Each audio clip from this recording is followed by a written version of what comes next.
a.m. tomorrow because the Morning Crossfire starts at that time. You're welcome again to the show today. It's the Morning Crossfire. For the next 1 hour, we'll have a full conversation lined up for you. You can watch us live on Facebook, on YouTube. You can reach us on Twitter, on WhatsApp. We're available everywhere you turn. The WhatsApp number is 08095975805, 08095975805. We'll also take your comments and calls on the other half of the show. This morning, we're looking at the proscription of the Islamic movement of Nigeria, matters arising. And we have our guests to join us today. We have Barrister Monday Ubani over the line. Barrister Monday, good morning. Yeah, Wemimo, how are you this morning? Very well. Thank you. Thanks for joining us. Achike Chude has been here with us since the front pages. Thanks for being here still. Thank you. Good morning. All right. Yeah, Ogamani, good morning. Oh. Yeah, my brother. They're going to start their chit-chat. Welcome, Nigeria. I am Wemimo Adewuni. And I am Sheriff Quadry. Well, the federal government has banned the Islamic movement of Nigeria, also known as Shiites. The government, in a court order banning the group, claimed that other interested parties such as the IMN were neither notified nor allowed to be present before the court gave the order. The government based the order on the protest by the group, which turned violent a few weeks ago, leading to the death of over a dozen people. Now, the government accused the Shiites of embarking on violent protests, but the Shiites said their peaceful protests were attacked by armed security operatives. The Shiites are protesting the continued detention of their leader, Ibrahim Zakzaki, who, was detained from December in 2015 until yesterday that he was granted medical leave. You should also know that the government said, the presidency said the proscription of the group has nothing to do with the banning of the larger number of peaceful and law-abiding Shiites in the country from practicing their religion. Instead, it was to discourage wanton violence, murder, and willful destruction of public and private property.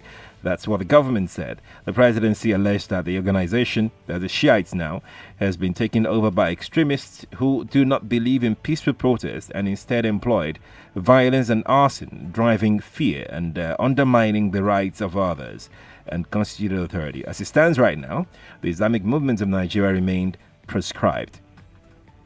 That's right. That's why we're having this conversation today to take a look at how these matters have developed. The DSS, if you listen to the front pages today, said they would comply with the court order and allow El-Zakzaki and his wife go for treatment in India. Barrister Monday Ubani, I want to believe you've seen the ruling from yesterday. Can you tell us more about the details of that ruling and what it implies?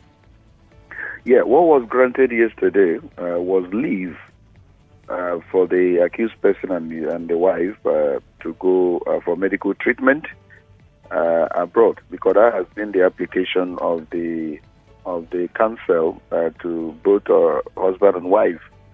They're not receiving adequate medical treatment while in detention. And of course, he's charged for murder. If charged for murder, it is you're not granted bail as of right.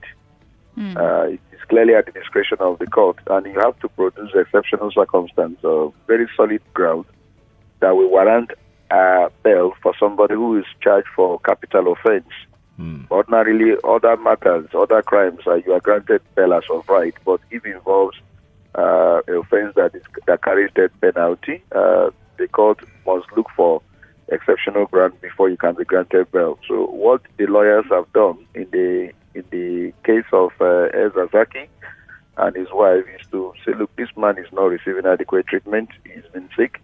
Let him be released on bail so that he can take his medical treatment. I think Iran offered even to take care of his medicals. But this time around, the court ruled yesterday to the joy of everyone that the man should be released to go for medical treatment. But he's still in the custody of the government because he has to go. He has to be accompanied for that medical treatment by the state officials of Kaduna, and then even security agents. Maybe DSS will have to accompany him. So he's still under their custody. It's not as if there was bail granted yesterday. There was no bail. What was granted was leave for him to go for his medicals. But even at that, they did not even allow him to go for that medical alone. he has to be accompanied, meaning that he's still in their custody. That is the meaning I can make out of that ruling yesterday. But Barrister Bani, very quickly, right?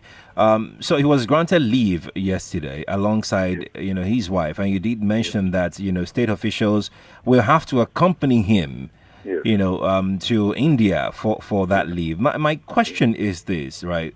How long are we expecting this to last? Because it's a medical leave. It could be for as long as. Is it determinable? Yeah, it's not going to be indefinite. It has to be. There must be a timeline.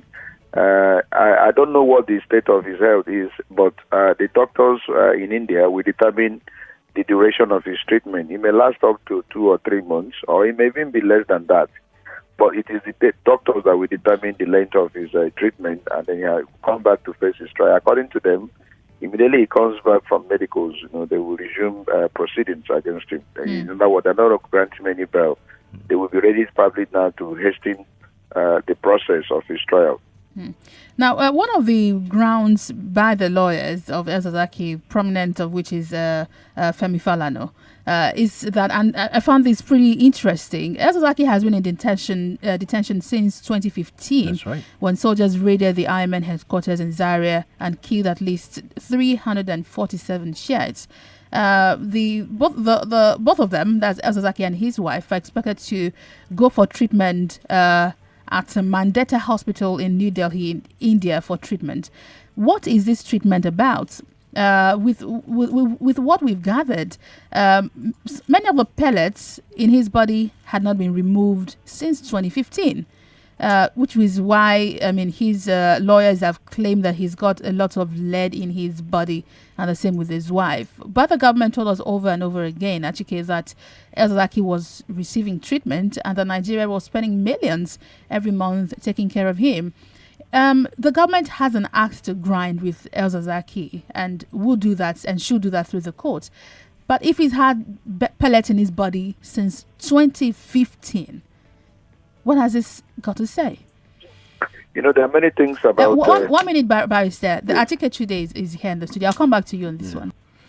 Well, again, we are not. We can only speculate about the true state of his health. I'm not aware that his health conditions, including the issue of the pellets lodged in his body, were released by his doctors or doctors that are looking after him. So some of these things are speculation. But I think what has become clear from all of this is the feeling that he will not have adequate medical attention in Nigeria. And I think the federal government or the state government of Kaduna also, either of them or both of them, had argued that there was enough, that he could get adequate treatment here. But the reality is that those of them who are making these statements do not take treatment in Nigeria. The president does not take treatment in Nigeria. The governor of Kaduna State does not take treatment in Nigeria. And so there's obviously something wrong with the health facility or infrastructure that we have in this country. And so on that basis alone, I think they have a good grounds to say that they can get better treatment abroad. We all know about the state of the lack of health infrastructure in Nigeria. So maybe I will look at it from that perspective. The reality is that you cannot exactly get the very best in this country. Our institutions over the years have been run down as a result of the political misadventure of our elites. And so we'll see how it goes. We'll see how it goes. But obviously, there's a basis or there's a strong ground for him to make a case that he can get better treatment outside of this country. And besides, the implication of him dying in detention, the implications are very dire. If anything should happen to him, then we can't exactly guarantee what is going to happen. So I think it is in everybody's interest that he's allowed to go abroad for treatment. The argument from the other side of the table is that, like you said, he can't get treatment in Nigeria. Are we saying things are so bad in Nigeria that even we've been all clamoring to say we should stop health tourism, that our government officials should get treatment in the country? Is this really so bad that we really cannot treat these issues in Nigeria? Look, I can tell you that we have intervened in terms of the organization I belong to, the Joint Action Front. We have intervened several times on the matter of the health of our citizens. the battle that the doctors in Lagos State had against the Lagos State government against during Fashola's administration, because the doctors were threatening that if you do not provide them the right kind of environment, the few remaining doctors in this country and in Lagos State will leave, and then what is going to be left for the people? The same thing with LUT. In fact, we had to sit down with the doctors of LUT, Association of Resident Doctors. We had to sit down and they gave us a list of the infrastructure deficit that they have. All the machines that were supposed to be available were not available, and so it was horrible. On the basis of that alone, we had to stage a very serious protest within the LUT, to draw the attention of the government to their responsibilities. And so it is frightening. There are no two ways about that. Okay. And it's not just all over the country. The medical centers that you have in virtually every state of this country, the general hospitals, and look, for me, it is my position that 75% of people who die in our hospitals in the country do not have any business dying if we had proper health care. So you can imagine the number of lives that could be saved if we had a proper healthcare infrastructure in Nigeria. It is dire. It is terrible. Many years ago, we all remember that famous or infamous speech by Sani Abacha, or was it Dongoyaro, describing the state of our healthcare of our hospitals as mere consulting clinics. Many, many years down the line, because of the general decline in virtually every facet of our national life. From the decline, the decline has also been gradual and rapid to some extent, from the status of mere consulting clinics to whatever, I don't know what you can call it. Is that bad? One of the things, Barrister Albani, one of the things Femi Falana had mentioned is that Ezozaki had lost one of his eyes while in detention. Some reports say it's due to glaucoma. We don't know what it is, and that he's at the risk of losing the other if he doesn't go out for medical attention. Again, this begs the question, what sort of treatment has he been receiving while in detention? So, Barrister, while this case has been going back and forth on getting an application for him to treat himself, I'm just wondering how this goes, in legal spaces. So if you're in court dragging an issue, is it impossible for the government to have started treatment for him while the case is going on? Because health, is not something to joke with. Very fundamental. If you even look at some of the regulations, prison regulation, even if you are convicted, and then there is issue of threat to your health, the law allows your relations, if the government cannot provide adequate medical facility for you while you are in prison, to be taken out for treatment, after which you'll be returned back to the prison. I'm talking about somebody who has been convicted by the law. Then let alone somebody who has not been convicted, somebody who is presumed to be innocent. And that's why I said, it's two different things entirely. If you look at some of our political elites who are being charged before the court, most times they are on bail, and maybe they will seize their international passport. They will come back to the same court and apply that they should be given medical leave. Given leave in order to take their treatment abroad. And the court will also, listen to that application and review it, and then grant them that leave, and then return their passport for them to go for their medicals abroad. That's right. I think that the right thing to do for any person who is accused of any crime is to ensure that that person stays alive in order to face his trial. You don't kill that person. You don't do anything that will eliminate that person, because if the person is dead, that is the end of the criminal matter. That is the end of the criminal allegation you have brought against him. Barrister Albani, sorry to butt in here. The court granted Ezokzaki and his wife medical leave to go travel abroad. And the next thing we saw, especially from the DSS, is a statement from the DSS saying that they will comply with the order of the court. And a lot of people have been speaking as regards this, that should there be a statement or a direct compliance whatsoever? What do you think? Should there be a statement? I want to hear from a legal practitioner. Once a court gives an order, should there be a statement? Putting me on the spotlight. That is a good one. You caught me. The point is that there shouldn't be any statement, from them saying we'll comply, as if in the first place they have a choice. They have no choice, with regards to that. If a court has made an order against any agency, against any arm of government, that is the final arm that has the right to make such a pronouncement. So when you now begin to put out statement, to the public, we will now comply and all that, you are trying to say that in the first place that you are considering whether or not to comply. And so it is not healthy for us as the Democrats. But we know what has been going on with this government. They don't obey court order, and that has been the allegation against them.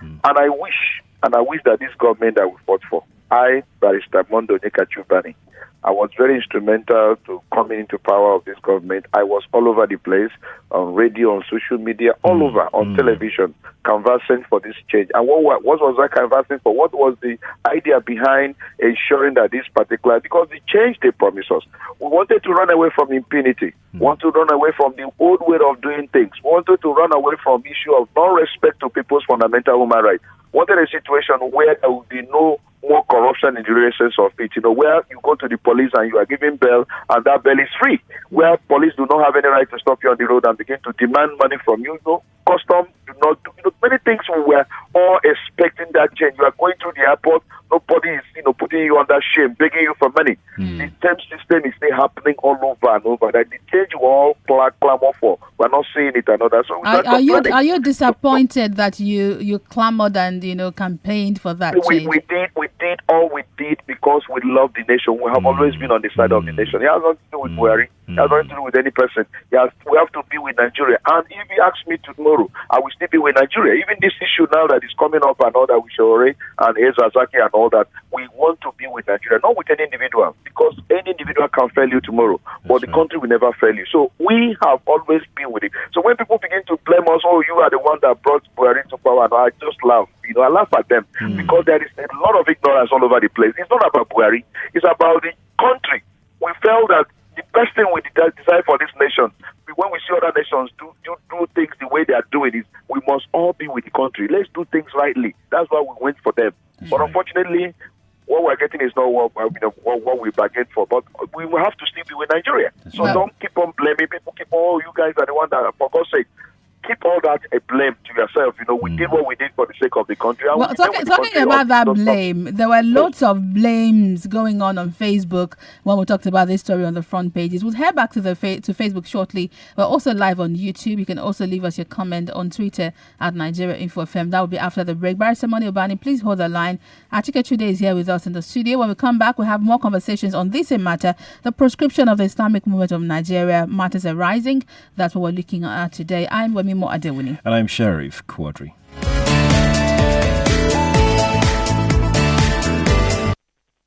More news and information coming up. We'll be back in a moment.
We're back. We're back. We're back. We're back. We are back. We're back on 99.3 Nigeria Info.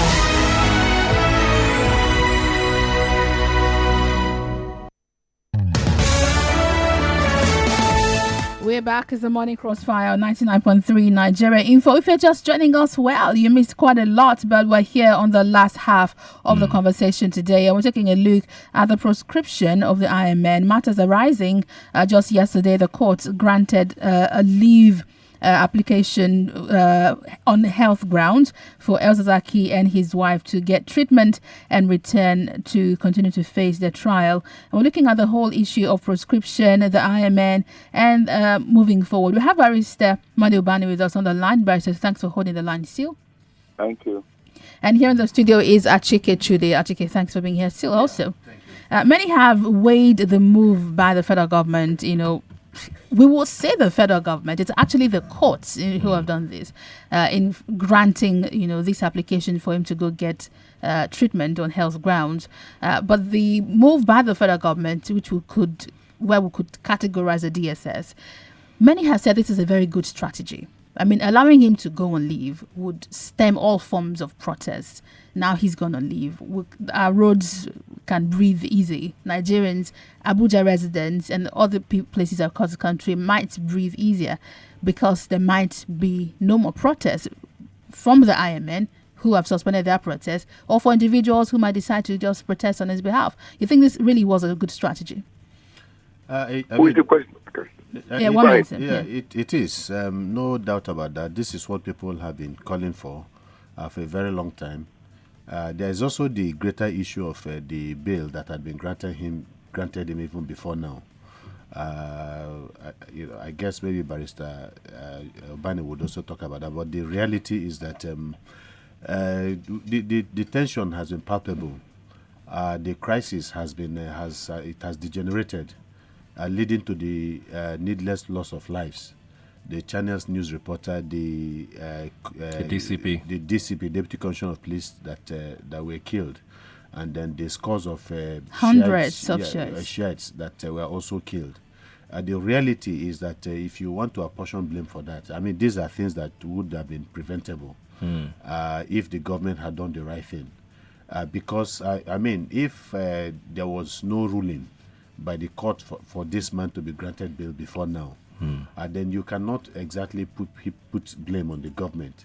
But the reality is that you want to ask yourself, why were the Shiites protesting? They were protesting that the federal government did not obey a validly given court order in the country to release their leader. And as a result of that protest, people died. So who are you going to hold primarily responsible or secondary responsible for those killings? If the government had done the right thing at the right time, I think that would have assuaged the Shiites. All of these protests that they did eventually would perhaps not have taken place. So, and I think that reason prevailed in this circumstance. But the lives have been lost. We can't get them back. Who do we hold responsible for all those people who have died now? No, you see, if you're talking about holding people responsible, then you have to go way back. Because one life is as good as the other. Yes. The lives that have died needlessly as a result of either the activities of herdsmen, the activities of Boko Haram, the activities of kidnappers, and I mean, as a result of the inability of the government to adequately protect the citizens of this country, then where do you start and where do you stop? But I agree that in those instances where there's a clear trajectory about what happened and who did what, that it is in the interest of everybody, the individuals concerned, the victims, and then the country as a whole, for the government to look at the possibility of paying compensation, because that gives everybody a sense of responsibility, a sense of duty and obligation to the citizens of this country. You cannot continue to allow these things to happen, and then nothing. There is no punishment. There is no, and it's not just about compensation. Also, people have acted in ways that were contrary to the laws of this country, created crisis in the process. The number of Shiites, for instance, that were killed, they were Nigerian citizens, over 300 and something of them. We have not heard that anything has happened to the people who were responsible. Were they not acting on orders? Because that's another part. No, were they not acting on orders? Look, I think the basis of the Nuremberg trials after the Second World War and the trials that took place in other parts of the world, when soldiers would get up, every single soldier that got up would tell you that we are acting on orders. And it became clear that this would no longer be acceptable. So if you look at other international conventions, Geneva Conventions on, people's rights, social rights and all of that, some of these other conventions, you find out that it has become so clear that people who commit atrocities can no longer hide on the umbrella of acting on legitimately given instructions. There's something called legitimate instruction.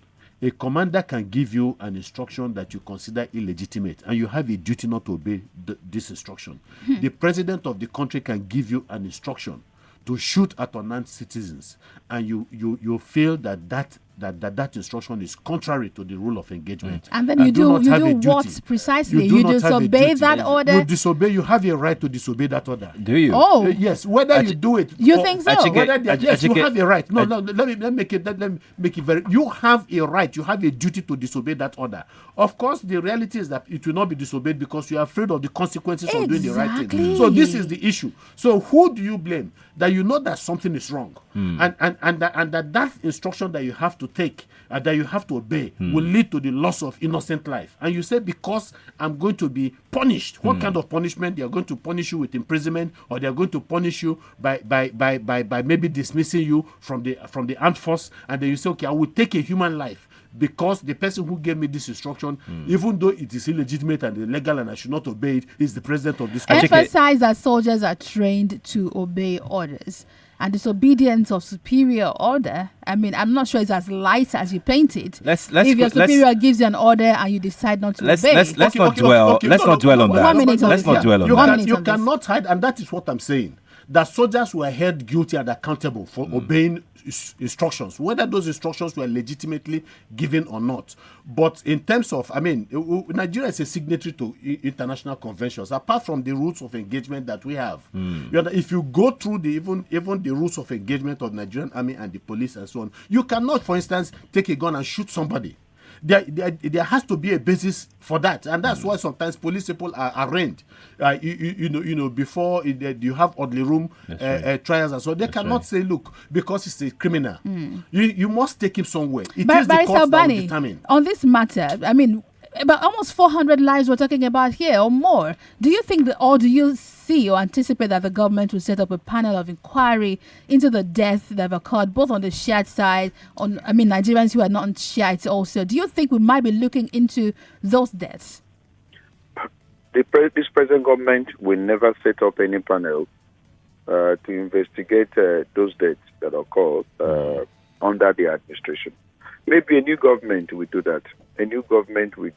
But for this government, because they will be implicated. Self-preservation is the first law of nature. I don't see this government doing that. But I have this hope in this country that there are many things in this country we have to investigate. Right from, probably 1960 till date. There are many things that have happened, even under this democracy. So many things that have occurred, started, from even Delegiwa's date. So many other deaths. That of the former Attorney General of the Federation that was killed in questionable circumstances. Up to today, we have not found who are the killers. So I have this absolute faith that one day that this nation will never be the same. That something will happen. Even Abiola's date, that up to now there has been no official confirmation what killed Abiola. Was it the tea that he drank, or was there any poisoning? Up to now, nobody has come up to own up. But I know that one day all these things will be unearthed. There will be a reconciliation, real reconciliation of a nation, and all the truths that have hidden, that we have hidden, and all that will one day come to light. So if you expect this government to carry out any panel or investigate this particular day that have occurred with the Shiite movement, I doubt it. But I know that one day will happen. It will come when every of these things. Talking about the Shiite movement, Barrister Obani, they've been banned. The group has been banned in Nigeria, proscribed, if you like, and the presidential spokesperson Garba Shehu, while speaking on this, he accused the Shiite Muslim group of running, quote, terrorist activities, including attacking soldiers, killing policemen, destroying public property and consistently defying state authority. End quote. What have you got to say to this? Well, what I know is that for the sake of protest, because of those days that are called during the time they were carrying out protests asking that Achike be released, the government felt that it was very convenient at this juncture to actually place a ban on them. That ban is to destabilize this cohesive movement, coming out anytime they call on themselves to come out to protest. It's not against them as a group because, as you rightly pointed out, Sheikh himself clarified it, that they have the right to, continue with their, the worship of their God, the manner of worship.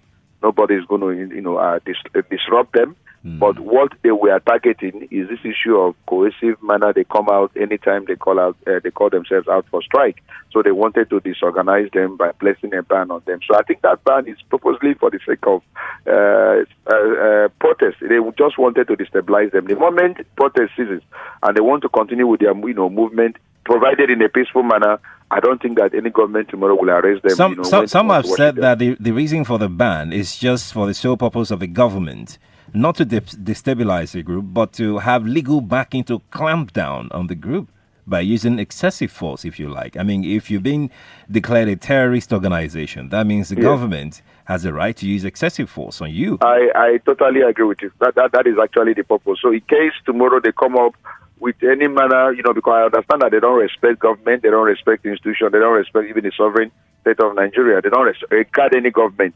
So if tomorrow they come up with such, behavior that the government considers very inimical to the peace of the nation, they can now have a right to clamp down on them, knowing fully well that there is a law backing the government to do that. So I think that is what the purpose of this issue of proscription. I think so. You are very right with that particular assertion.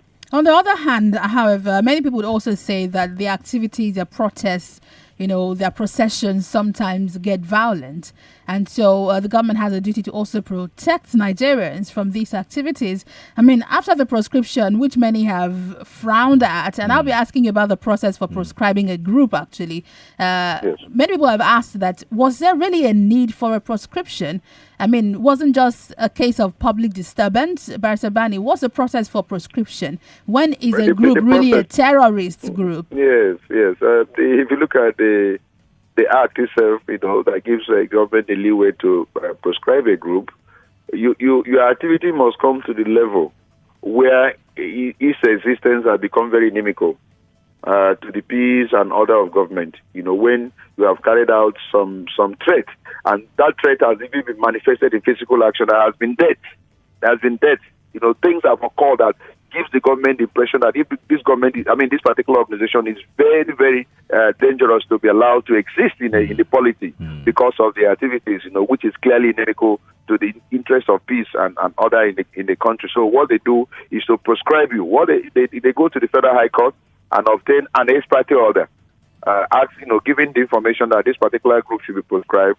And because of social reason, because of social activities that they consider very inimical, and because of their terrorist act, they enumerate all that. The court will go ahead and proscribe that particular group. But the only leeway is that you have a right as that group to bring an application to set aside the order of proscription, saying that all information that was given by the government to the Federal High Court is wrong. That this is the situation. You are peaceful, you are normal, and all that. They did it with IPOP. Only in the case of IPOP, there was no prescription order. They didn't go to the Federal High Court. They just announced it, and they thought that was until some of us raised an alarm and said that is not the way to proscribe a group. You have to go to the court, and the court will make a pronouncement, after which you publish it in 2 national newspapers, and then there will be a gazette. And then the people have a right. They still have a right to come to court to ask the court to set it aside, which is actually what the group now have commenced. I think their lawyers are in court now, trying to set aside that particular proscription order. That is the process. The government got it right in the process of proscription this time around by going to the Federal High Court and obtaining the order, unlike in IPOP, where it was a mere pronouncement and they thought that they have done the right thing until they had to reverse themselves by going to the court. They had to what this tells us then is like in other court cases where both the complainant and the defendant would meet in court and argue at their case. The government just goes to the court, obtains this order, and then it's left to whatever group is being fingered in this issue to come and then defend themselves. So how fair is this if one party can go ahead, get the order, and the other party comes back? Very intelligent question you have asked. Now you have to look at the circumstance. If it is a group that is very dangerous, if it's a group that has actually caused so much mayhem, death in the society, it will be very unreasonable for you now to go and put them on notice, to come and defend the fact that you want to proscribe them. Yes. What the logic will, will actually, impel, it will ask you to go to court first, get them proscribed. Then when you get them prescribed, then they can now come and say, look, what you have given as an information is wrong, and all that. Remember that I have also spoken about this issue of detention beyond 48 hours. The law allows you to be detained today if you have committed any crime for 24 hours. Now, if there is no court within which, within a particular radius to charge you, then 48 hours. Maximum today under the law is 48 hours. But the law also allows the court to extend person's detention beyond 48 hours. Now, the law even allows that to be done by ex parte. But the practice by the security agencies is that they don't even serve you the court order. After the court had extended your time of detention in the cell, they don't serve you. They will hide that order. That is what EFCC does. That's what most of these police people do. They don't serve you the order until probably you want to enforce your fundamental human rights. It's at that juncture they now bring out an order and say, they have an order to detain you beyond 48 hours, which is wrong. So what we must insist in things being done rightly, even if they must obtain such an order ex parte, is to ensure that you are served timelessly. They must serve you the order so that you now know your condition. So you now can take a step by briefing your lawyers to actually go to court to set aside that order based upon your own information, which you think is better than the information that has been given by the federal government. Let me understand this, Barrister. I'm not planning to become a lawyer tomorrow, but at least not today. But the question is, with what you've explained, particularly with the EFCC, what then happens is they get an order. They might not show the order to you, so you don't know you're meant to continue in detention. But that worries me because courts have clerks that serve orders. So how come one party will get the order and it's not served on the other party, and it's left for one party to then tell the other party? Doesn't make any sense to me. Yes, that it doesn't make any sense. That's the wrong practice, and that is what all of us must, try to cry out and stop that nonsense. It shouldn't be in a democracy. How can you obtain an order against me and you have not stabbed me the order? You are hiding the order. In fact, what they do is I don't know whether they sometimes do, or whatever with some of the magistrates or some of the judges. These orders are obtained ex parte, as I said earlier. They even backdate it, and they will keep the order to themselves and keep you in detention. While I was in the FCC, I saw a lot of people that were there for 5 months, 4 months. I said, what is going on? Wow. Why would somebody be in cell for 4 months? For what? What is offense he has committed that you cannot bring him before the judiciary and you charge him to court? You know what the problem? And it's a lot of problem for us as a nation. Like we have issues as a nation. Do you know that our investigation system in this country, the way we investigate crime, is so crude, so archaic? Now you watch film, you watch what happens in all these films, that are from you see, a typical security agent, in abroad. Before he comes to arrest you, he has done his investigation. He has collected all the facts. He has gotten all the evidence.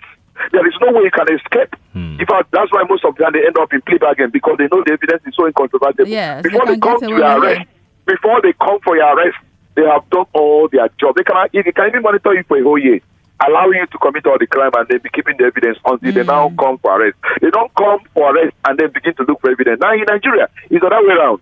A Nigerian policeman, a Nigerian EFCC or whatever will just arrest you and then go to the press and begin to trial, by the press. Meanwhile, he has no single evidence. And that's why he has now to keep you indefinitely in order to source for evidence. And that is wrong. And that's why they don't charge you within 24 hours or 48 because they don't have any evidence in the first place. They shouldn't have arrested you in the first place. Okay. Whereas, as I said, like in the broad society, within a short time, in fact, 1 day, 2 days, you're already in court. Why are they charging you timelessly? Because they have collected all the evidence. What they needed you now is for you to come and make your statement, either denying all those facts they have against you or agreeing. So that's why it happens that way. So why can't we change our mode of investigation? It's so archaic, and again, we don't even employ technology in our investigation, and that's why we run into problems. Add to that, I would suggest, if I could, that in the case where people are detained without due cause, the persons who are detaining them should be punished by the law. If you're doing something that is illegal, and I mean, we just say it is illegal, but we don't do anything about it, then you do it again. We do. We go to court and we get an order. We get the damages, and they don't pay. I have so many judgments against Nigerian police. But as one, my client got 17 million against Nigerian police because he was shot wrongly. And up to now, we have gone to even National Assembly. Up to that amount of money has not been paid. So it's a country where there is impunity, and that's what as I said in 2015, we wanted to end all that impunity by having a government that is different from all other governments. Where orders of the court will be obeyed. Where if order is given against DSS, other damages is being asked to be paid, it is paid immediately. You don't begin to argue and say, I will obey this one, I will not obey this one. Barrister Bali, let's head to the phone line. Sorry to interrupt you, but we really need to take calls now. Achike is here listening to our legal banter as if we're in court. I think I should go start my law career right away. Pretty interesting. But let's head to the phone lines right now and listen to your comments on this conversation. Achike and his wife Zinat would be going to India soon, we hope, to get treatment and then come back to continue the case. Before we head to the phones, Achike, the costs. We need to talk about the costs. We don't know how many people are going with them. People from the Kaduna State government, security agencies. We don't know if we're making this an entourage issue again. So who's going to bear this cost? He could bear the cost himself, like Barrister Bani said, but the government, we don't know who's bearing this cost, do we? No, I think the government is going to bear the cost. I don't know the one that has to do with the direct medical needs of Achike. Perhaps he might have to bear the cost for that, but obviously it's not going to bear the cost of representatives of the state government. So housing, feeding, so they have to bear their cost. I mean, it's a result of the consequence of the ruling. And so I do not see anything wrong with that. It's their duty, it's their responsibility. Okay. But again, and that, I think you asked that question with some hindsight. Are we going to have another delegation? Because we hear of Nigerian leaders going on just anything they come up with, and then you have large entourage, large delegation. Most of these things are just frivolities. Unnecessary. Necessary, absolutely. But this is a necessity, really, because they have to provide some, just like Ubani said, is still under the custody of the security agents of the courts, and so he has not been released. So they have to watch him and make sure he comes back. They have to watch. They have to make sure that he comes back. The phone lines are buzzing seriously. We have people on the line. In all of these conversations, we also must look at the contradiction again of even with the proscription of the IMN, and the fact that one has expected the government to act in like manner for issues that are even much more germane. The issue of terrorism, the issue of the activities of certain Nigerians who make declarations, for instance, against other parts of the country, and making their own part of the country unwelcome to others and the rest, and the government does nothing. You have the issue. Let me hold you here. We have people who have been on the line for so long. We really need to yes, take but some let's give you our phone numbers for those who don't have it. Call us on 01-277-0993, 01-277-1993, 01-277-2993, and 01-277-3993. This is Nigeria Info. We are listening. Ferdinand has been on the line for so long. Ferdinand, good morning. Good morning, Wemimo. Thank you for holding on there. Thank you. Good morning, Barrister Ban and Achike. Yeah, good morning. Thank you, my brother. Morning, my brother. Yeah. Okay. Quickly, you have seen that we are running a banana republic as a nation, and any government that has no respect for fundamental human rights, we can say no to it. They brought in a change, and the change you can find out now is a negative change, because there is a positive and negative change. But we must continue to fight, because you can't run away and become a coward. in our own nation. Thank you, Ban, because you said that you projected for this government to be good, and at the same time, you're a human being. The calculation was wrong, and they found out that what is happening before is now also happening now. All right, Ferdinand. So I urge Nigerian people to continue to fight. Thank you. Thank you for calling. Hello, good morning. Achike, good morning. Yes, good morning. And I greet everybody there. Welcome, Ambrose. Yes, it is Ambrose from Moe. Ambrose, Welcome, quite some time. Yes, thank God.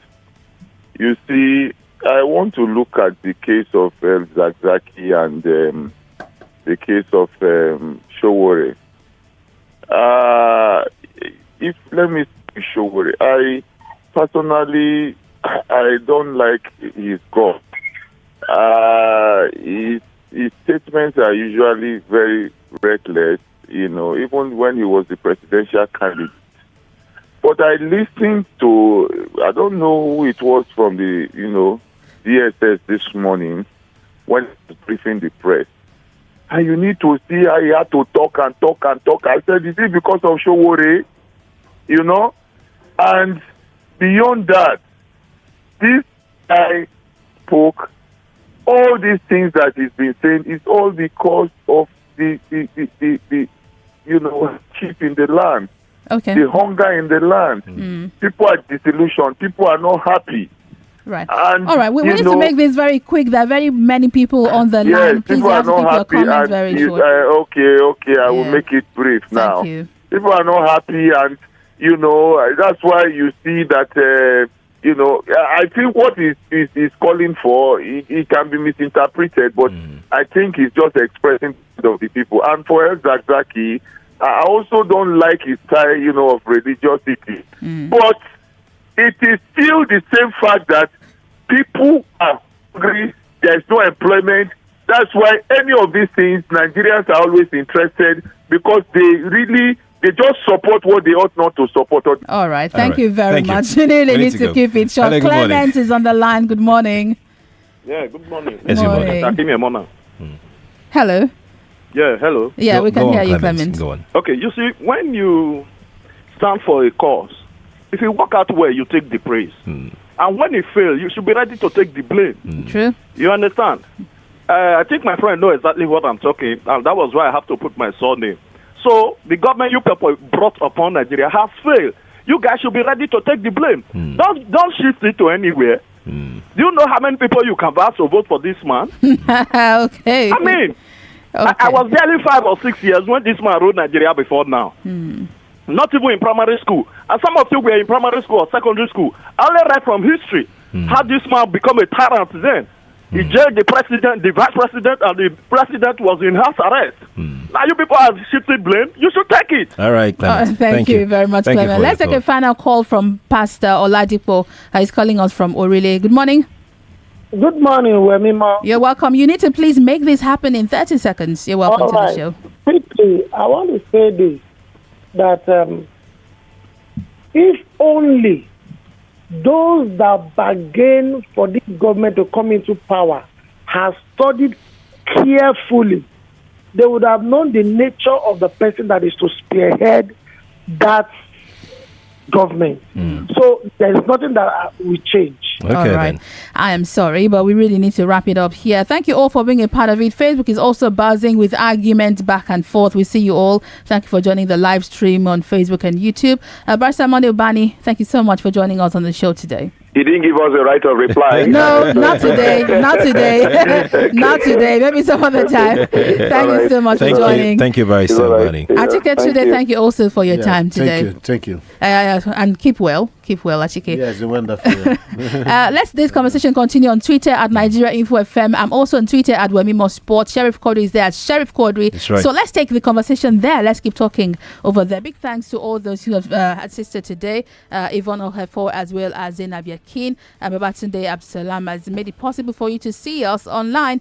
We'll see you again tomorrow morning with more conversations. Have a great day, Nigeria. I'm Wemimo Adewuni. I'm Sheriff Quadry.